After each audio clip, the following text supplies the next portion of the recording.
Gang, good morning. Good morning. Welcome. Happy Monday morning. Hope you're doing well. Hope this is the second time you've heard me speak today, which means I hope that you were on Morning Ascent this morning. Two great ways to start off your Monday, of course, Morning Ascent, and then the coaching call. So, hey, just some house cleaning. Remember, next week on Tuesday at 11 a.m. Pacific Standard Time, at noon Mountain Standard Time, we have our May installment of the summit. So you don't want to miss that. It'll be a great event. I know that, of course, George is going to be speaking. We've got, I think, Judy Forden, who's going to be speaking. So it'll be a great event. Be there, or as they say, be square.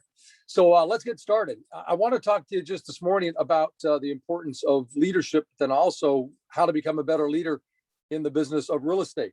Let me ask you a question. Do you really look at yourself as a leader?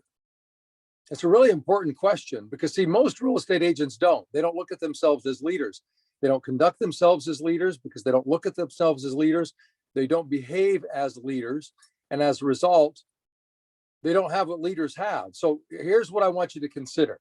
I mean, there are all sorts of great characteristics about leadership and what leadership really looks like. But ultimately, if you think about it, the number one characteristic of a great leader is having a lot of followers. You know, those who say they're leaders and don't have a lot of followers, number one, they're not great leaders. But number two, they're really just somebody who's going out for a walk. You know, followers, you know, are just absolutely imperative. They're part of what leadership looks like, right? So when you consider your success in real estate, really the best way to become successful in real estate is to recognize foundationally, number one, that we have to become better at our leadership. Here's what I want you to just think about. Your clients are your followers. Okay, so if you don't have a lot of clients, it means you don't have a lot of followers. And you have to ask yourself the question, well, then how good of a leader am I? I know that's a confrontational question, but I think it's an important one. So if you would like more clients, then of course get more followers. And how do you get more followers? Well, I think it's a couple of things. One, in life, it's about building rapport with people. What is rapport? It's a connection. And what does that look like practically when we talk about rapport, R-A-P-P-O-R-T? Well, really what that is where there's a sense of likability, there's a sense of trust, and there's a sense of respect. When there's rapport between individuals, that's what exists. That that trust, and that respect. In fact, I would write that down. If you think about it, you think about those in your life that are close to you, whether they're family or friends, or even clients that you have led through the process of real estate. Was there rapport there, or is there rapport there? And of course, the answer is yes. So we know it's an absolutely important part of that relationship. But I want you to think about it. Rapport is important in any sort of relationship, whether it's a personal relationship or it's a business relationship. But in personal relationships, the second aspect is not really necessary. In a personal relationship, yes, we have to have rapport, we have to have like, trust, and respect. But the second aspect is really exclusive to business relationships. And what is that? Well, it's value. See, in a business relationship, you have to offer value. You've got to give something to somebody in exchange for money. Because I don't think any of you, gang, is doing this as a philanthropic endeavor. You're not running this as a charity, right? Now, sometimes it might feel that way. And if you're not making enough money, then it absolutely feels that way. And working with buyers right now in today's marketplace, it definitely feels that way, that this is a charity, because you can spend countless hours, tens and scores and possibly 100 hours or more working with a buyer, and sometimes, especially in this market, and have nothing to show for it. So it's really critical that, of course, we're offering value. Well, what does that look like? How do we build rapport, and how do we offer value? Well, we can talk about what value is practically speaking in terms of what you could offer people, a great sign, a great card, a great marketing approach, right? A brand, the backing of Century 21, for example.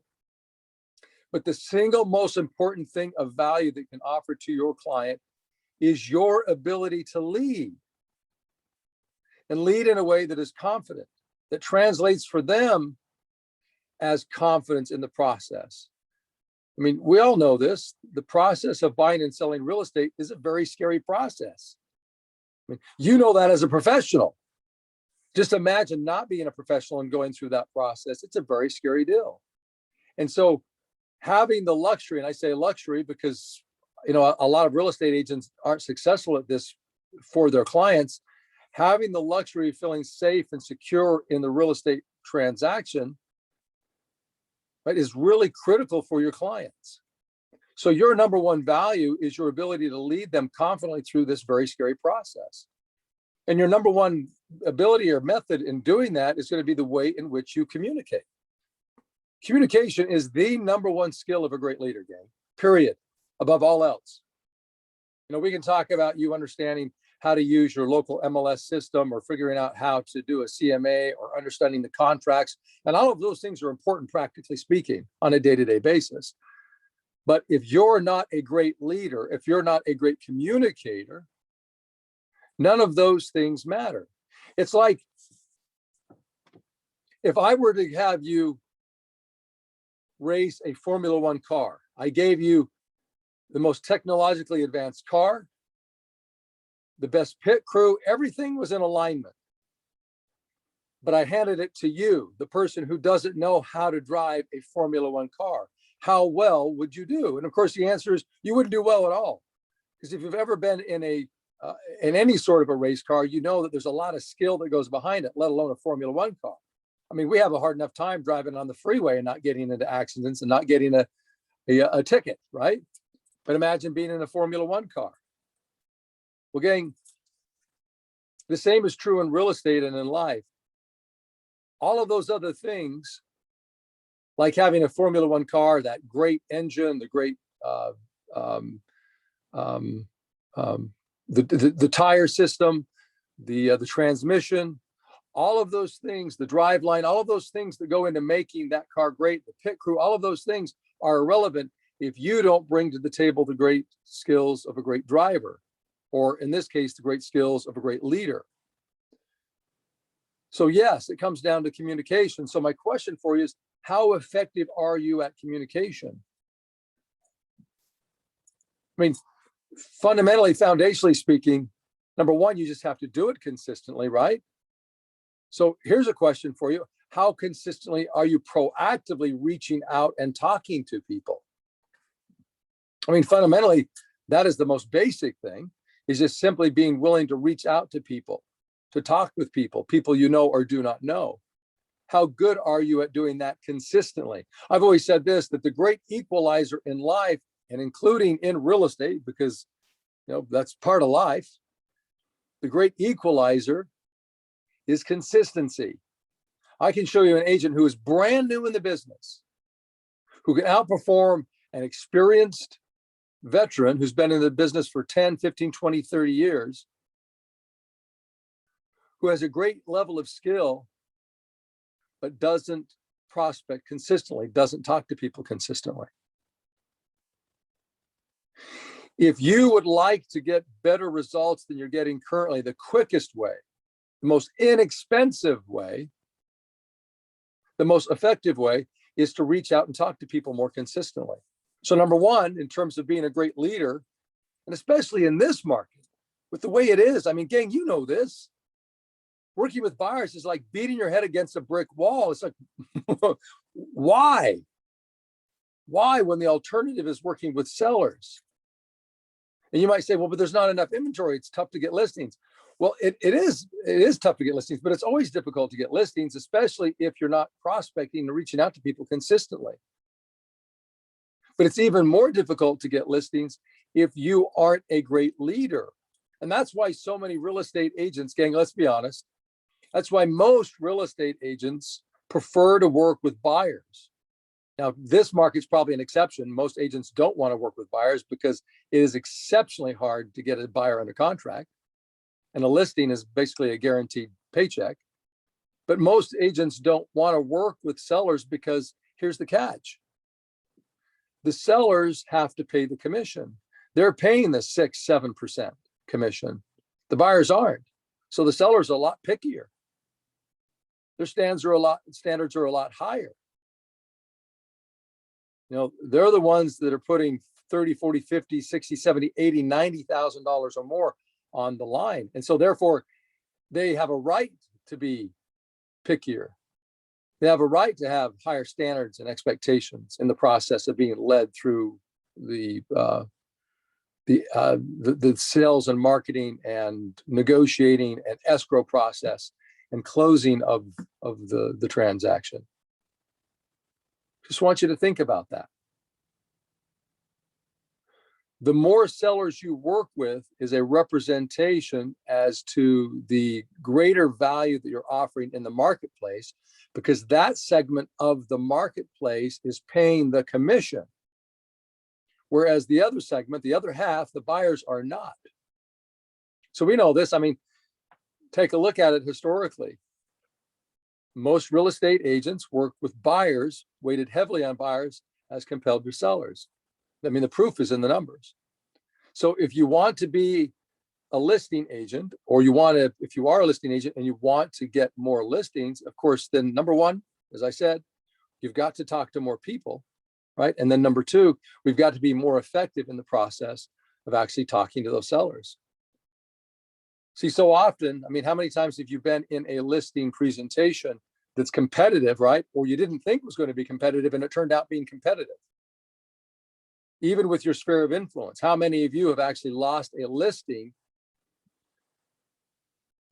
with one of your sphere of influence? I mean, how painful is that to end up not getting the listing that you thought was guaranteed because you had this rapport with them, this like, this trust and respect. And because ultimately, this is the thing, and I want you to keep this in mind. If they didn't choose you and they know you and they like you, trust you, and respect you, ultimately someone else offered more value than you did. And you might say, well, wait a minute. Yeah, but what happened is that the agent who took the listing actually discounted their commission. And because they discounted their commission, the seller decided to go with them. The person in my sphere of influence decided to go with them. I'm going to say, hey, gang, wait a minute, time out. You might say it's because they discounted the commission. My response to that is, no, you didn't build up enough value for them to see that the commission that you were offering was worth paying. In other words, your level of perceived value on the part of that prospect, that potential client, your sphere of influence, or whomever it is, was not high enough. It was not equal to or in excess of the commission that you were asking for. Just want you to think about that. It's so easy for us in real estate to blame those external forces, to talk about what other agents are doing to basically give away their services, right? Discounting their commissions, offering the moon. And then we say, well, we can't compete with that. And of course, the answer is yes, we can, but we have to be better at communicating. We have to become better leaders. I mean, you know this. Just think about the way you shop. Now, this may not be the case across the board, but I just want you to think about it. What luxury brand do you tend to buy consistently when you know that you could go out and buy a discount brand? I mean, not to knock buying clothes at Walmart, because you can do that if you want to, but how many of you buy clothes at a place like Nordstrom versus a place like Walmart? How many of you, I'll call out the women, how many of you carry a luxury or name brand handbag or purse or wallet as compared to some no name that you could buy at, Kohl's or Macy's? Or think about the car that you drive, right? Is it not possible that you could go out and spend less than you already spent on your car? And of course, the answer is yes. See, we all make choices in terms of spending more on products based upon the perceived value. Well, your potential clients are no different. So gang, what's the point of all of this? My point is, number one, recognize that you are a leader. Number two, recognize the better the leader you are, the more followers insert clients into that statement, that you will have. And remember, the first key to building a great connection with people, that rapport, that like, trust, and respect, is to make certain that you're a better communicator. So then fundamentally, what is the building block of great communication, of building rapport? And I want you to write this down. Fundamentally, the most basic building block of rapport is the question, is your ability to ask great questions. How effective are you at that? See, most real estate agents, gang, are really good at making statements and telling all of what they know about the process of buying and selling real estate. I want you to think about that. Most real estate agents are able to go in and talk about all the great things that they can do and everything that their company can do. And that's fine. The problem is that it ignores one fundamental principle that all great leaders understand. The number one human need is recognition. It's acknowledgement. It's validation. And it's difficult for the person who's listening to you to feel acknowledged or validated or appreciated when all you're doing is talking about yourself and about your company. Does that make sense? The number one human need is acknowledgement. You know, a book that I read on this idea, it's indisposable. It's a great book. I would highly, highly, highly recommend it, because it really, in terms of driving home this point, it does it very well, like a grand slam. The book is called Tell to Win, Tell to Win. It's written by Peter Guber, a guy who headed out Sony Pictures, who is owner of the Golden State Warriors, a very highly successful businessman. He's in business with Magic Johnson in owning movie theaters around the country. The guy is a multi-billionaire, very successful. And in this book, he talks about the importance of the narrative meaning story. See, I want you to recognize that every single person has a story to tell, their story, the things that are important to them, their wants, their needs, their wishes, their desires, their hopes, their fears, all of those things.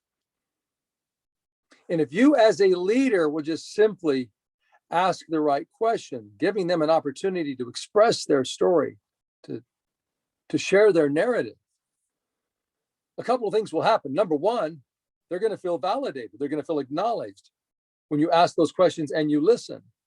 And because they feel validated or acknowledged by you, their sense of respect for you, their sense of like for you, and their sense of trust in you, what do you think happens? Do you think it goes up or it goes down? I need a response at this point.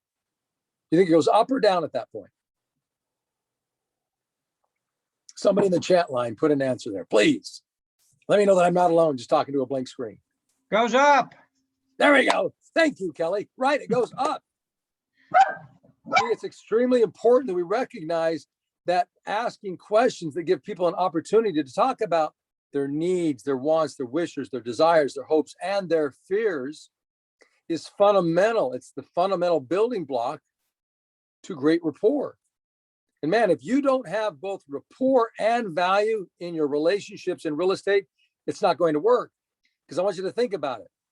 In a private or personal relationship, you can have just rapport, like, trust, and respect. It's not a business transaction. We're not exchanging money. But in a business relationship, you have to have rapport and you have to offer value. See, if in a business relationship, they like, trust, and respect you, but they see no value, they'll go work with somebody else. So it's absolutely critical that we're asking questions that, number one, build that rapport, give them an opportunity to express themselves, sharing their story or the narrative, and then you listening, because that validates them. It lets them know that you actually care about them. It doesn't marginalize them. It maximizes them, right? And if you do it effectively, right, knowing exactly the questions you need to ask and do it in a confident way, but conversationally, and that's the key, conversationally, then of course, there's value in that. Because remember, your number one value is helping people feel safe and leading them through a process where they feel confident they know that in working with you, that their investment is going to be protected. It's going to be maximized. Some of you have probably heard this story before, but it exemplifies the importance of this idea of acknowledging people, of validating people. I remember it was probably about 6-7 years ago. I was in New York and it was cold and I needed a pair of gloves. And I went into it was probably a Dick's Sporting Goods, and it was in Times Square, I think. And I'm looking for the gloves and I can't find the gloves. And there happened to be an employee who was standing not too far away. And I walked up to her and I said, "Excuse me, could you show me towards the gloves?" And she had this radiant smile. Just this, when she smiled, her eyes lit up and it was like the skies parted and the sunshine came out. And I remember this. And she took me over to the gloves and I said, "Thank you." And I said, "By the way, I just want you to know you have an absolutely amazing, beautiful smile." I said, "Make certain you use that a lot today because it makes a difference." And she looked at me, and gang, I'm not exaggerating. She started to get tears in her eyes and just tears streaming down her face. And she looked at me and she said, "You have no idea how important what you just said to me was." She said, "I'm really having a hard time, and it meant a lot to me that you would take the time to say that." Gang, acknowledging people, giving people an opportunity to express themselves is absolutely imperative in the process of working with people in real estate. You are a leader, and great leaders recognize that people have to be acknowledged and they have to be validated. And it's so critical that we do that by the questions that we ask. See, when I was in school, in high school or college, when a teacher would ask whether we wanted to take the closed book test or the open book test, which one do you think I would want to take? Which one would you want to take? Which one did you prefer to take? When it was time to vote on it, if your teacher ever gave you that opportunity, which one did you vote on, the open or the closed book test? Somebody give me an answer. Open book. Yes. Yes. So Jade and Joshua, you guys are absolutely correct. The point is this. Why? Well, because the answers are in the book. They're in the book. I want you to think about this. I want you to write this down. The listing presentation is a test. The listing conversation, working with potential sellers in that conversation, is a test. And you can either take the open book or the closed book. The closed book approach is you talking and telling them everything you think that they want to hear and need to know. The open book is asking them the questions and discovering, not assuming what they want you to talk about, but rather asking what's important to them and giving them an opportunity to express themselves. And when you do that, you validate them and they feel better about their interaction with you.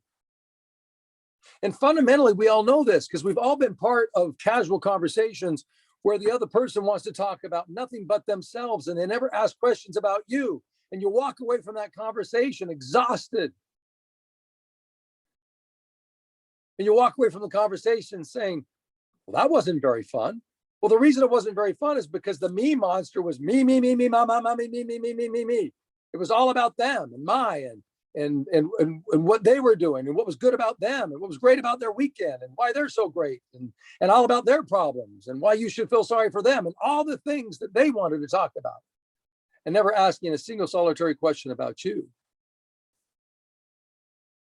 See, fundamentally, we know this, but we seem to somehow forget about it when it comes to the process of real estate, to the profession of real estate, to this skill of leading people in the process of buying and selling real estate.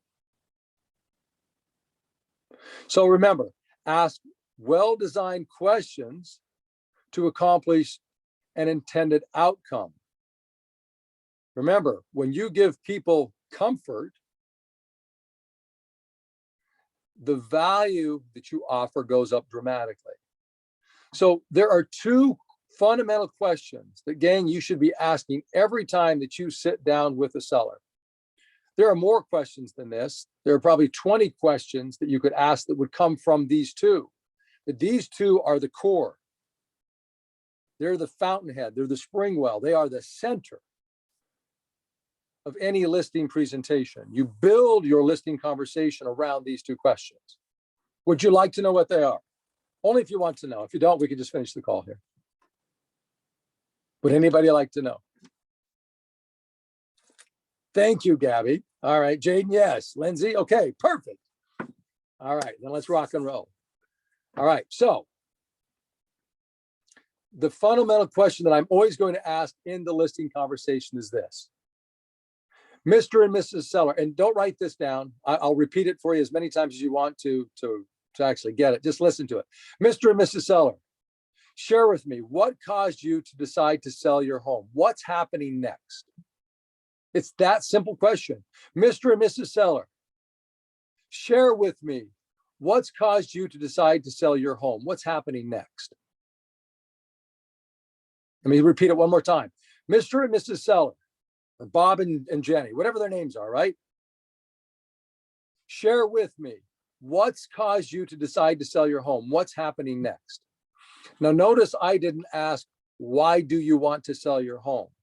I don't use the word why because why ends up being a word that can come across as confrontational or cause them to feel like they have to justify their reason or reasons why they're selling their home. I'm not looking for a justification. I'm curious. I really want to know. I want to know what's going on in their life that's causing them to decide to sell their home. So I'm really careful to word it, not why are you selling your home? So I want you to write it down specifically as I said it. Mr. and Mrs. Seller, share with me what's caused you to decide to sell your home. What's happening next? And then do this. Zip it and listen to what they have to say. Listen to all the great reasons, and every reason they give is great because it's their reason or reasons. That's what's most important about this. This is the open book test. They are giving you the answers to the things that are important to them and that you need to know and can talk about because you ask them rather than you coming in and telling them what you do and what's important about your company and what you can do to help them get their home sold. So foundationally, fundamentally asking them, share with me what's caused you to decide to sell your home. What's happening next? Gang, if you do this, I promise you, and you do this effectively, digging deeper into what they really are trying to accomplish, it's game over. It's like you've won the game. They're going to choose you. They'll choose you 9 times out of 10. You're going to get this because this is what great listing agents do. The best listing agents in our marketplace, and Jaden, you know this. I mean, look at Kathleen. She takes over 90% of the listing appointments she goes on, she takes the listing. It's because she fundamentally does these things. Gang, we know this. You ask that fundamental question and then you dig deeper. You have to dig deeper. So when they give an answer, well, I'm thinking about moving to, for example, I'm going to move to New Mexico. Oh, great. You're moving to New Mexico. Now you could leave it at that. You could say, so when do you need to be in New Mexico? Well, I need to be there in the next 3 months. Great. Well, let me share with you what my company does and how I know I can get you to New Mexico in 90 days. You could do that, but that is not taking advantage of going deeper and building greater rapport with this individual. There's so much more that's undiscovered there that you could fundamentally discover. Let me give you an example of that. This was several years ago, and I was at a listing presentation. In fact, I don't even like presentation. It's a listing conversation, gang. It's just a conversation. It's not complicated. You're not presenting. You're having a conversation with somebody. And a conversation is nothing more than asking some questions. And the good news is you can pre-write and you can pre-memorize your questions so that it's not that complicated. So I'm sitting down with this woman and I asked her that question, share with me, what's caused you to decide to sell your home? What's happening next? And she said, well, I'm moving to New Mexico. I said, great, you're moving to New Mexico.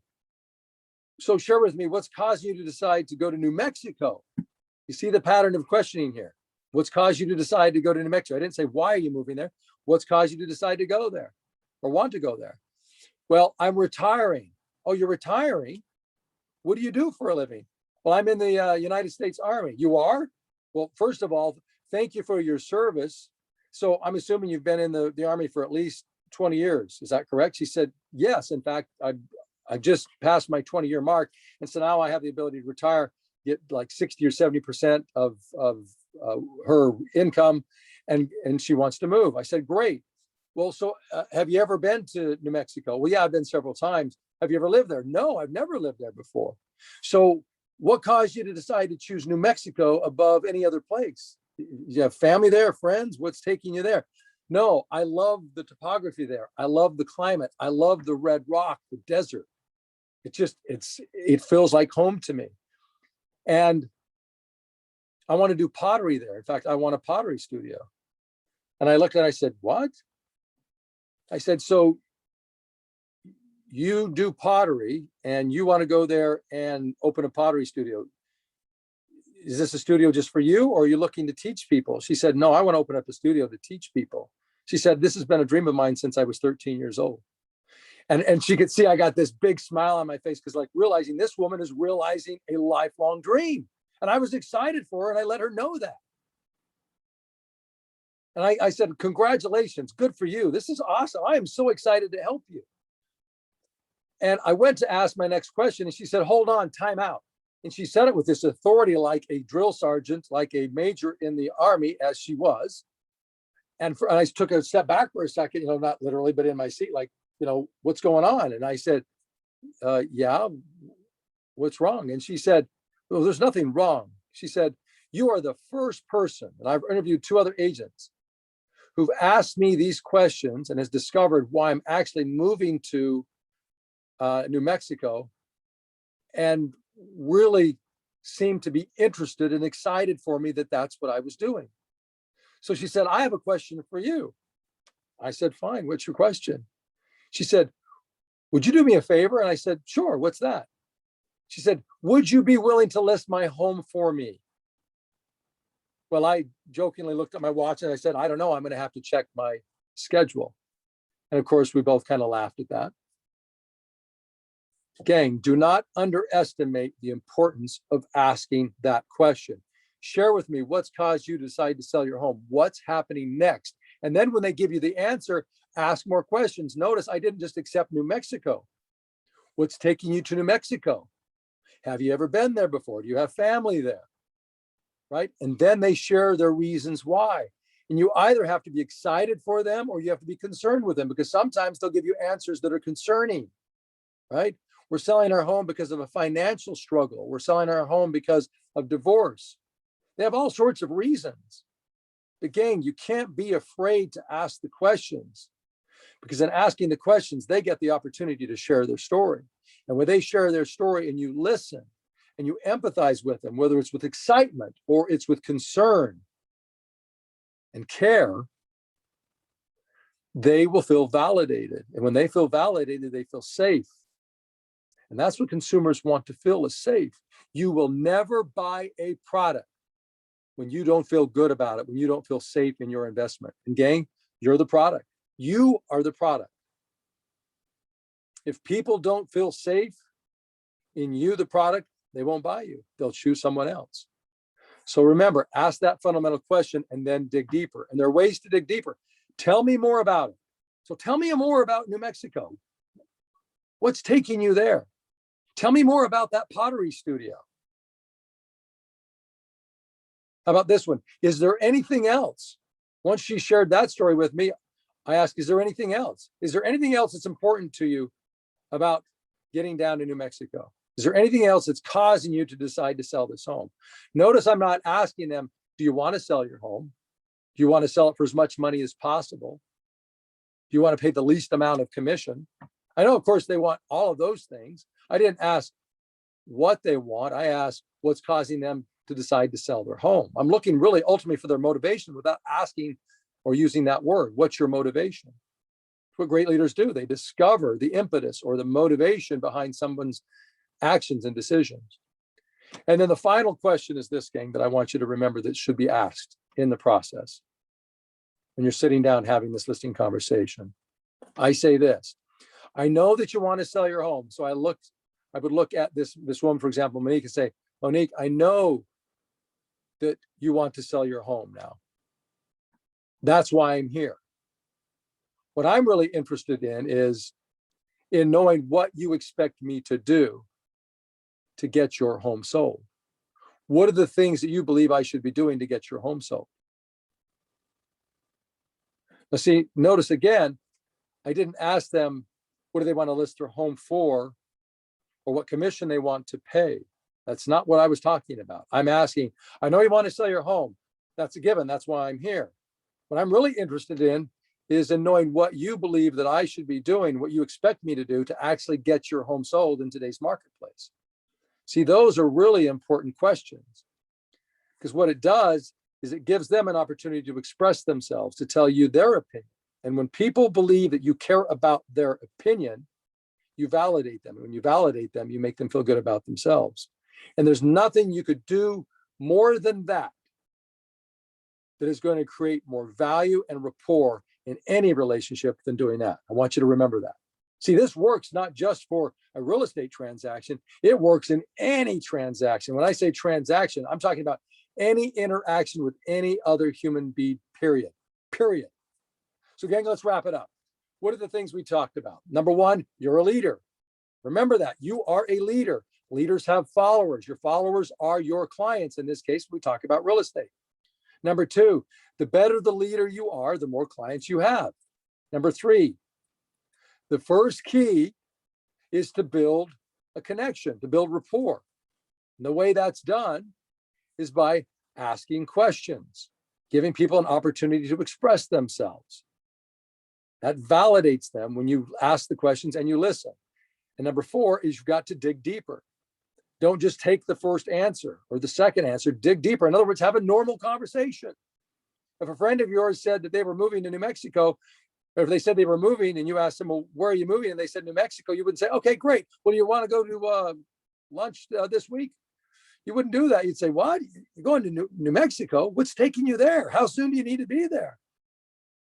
You're going to have a conversation. So remember, dig deeper. Everyone has a story to tell. And when you discover that story and you listen to it, you validate people. And then number five, discover their expectations, gang. The number one reason that relationships fail is because expectations are not discovered and therefore not met, or they're known, but they're not met. So you have to discover expectations and then you have to meet them. Don't take the shotgun approach and assume that you know what their expectations are and then talk about the 101 things that you do to meet everyone's expectations. It's unnecessary and it's ineffective. Discover what's important to them and address those things specifically. And I promise you, if you'll do that, you'll be like that surgeon who's just, they operate just on that portion of the body that needs surgery. Not every part, not the brain, not the heart, not the kidney, not the liver, right? Not the spleen, not the knee, not the back. Doctor doesn't come in and operate on every part of someone's body. They discover where they need surgery.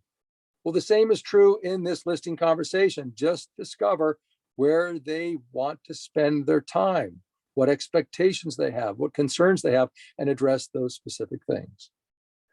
All right, gang, I hope this was helpful. Remember, you guys are leaders, and fundamentally what I know is you're great leaders, but there's room for improvement always. So ask yourself, how good am I at doing these things? Where is there room for improvement? Am I using the script, right? Am I prospecting consistently using the script? Am I giving people an opportunity to express themselves by asking great questions? And fundamentally, am I helping people feel safe so that they're willing to pay the commissions that I know that I am worth?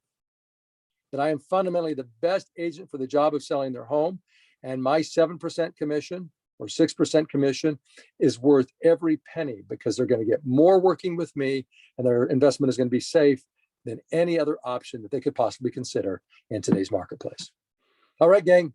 Hope you have a great day. Have a great week. And we will see you next week at the summit. Remember, next Tuesday, May 11th at 11 o'clock Pacific Standard Time and noon Mountain Standard Time. See you then. Bye-bye.